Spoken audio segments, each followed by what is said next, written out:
Hello. So today I'm going to show you how to change furnace air filter. So the first thing I do is turn off the HVAC unit. So there is a switch to turn on and off, and this is where the air filter is.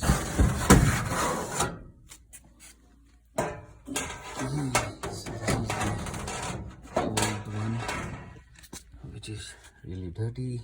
So let me pull it off.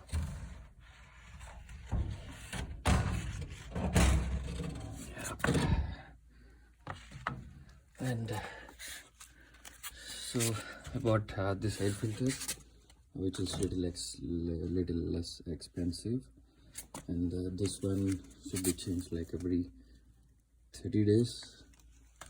So there are some instructions on which side this air filter needs to be faced. So if you see here, there is an arrow which says airflow. So this should go like this inside.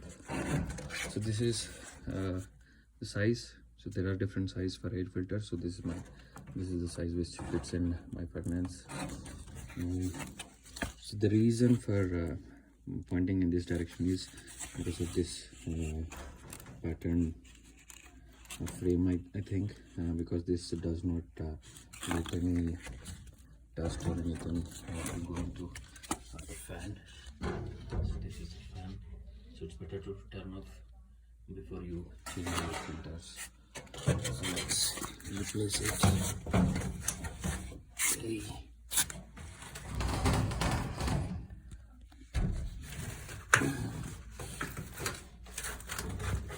Yep, this fits perfectly, and that's it. So let's close it and turn it on.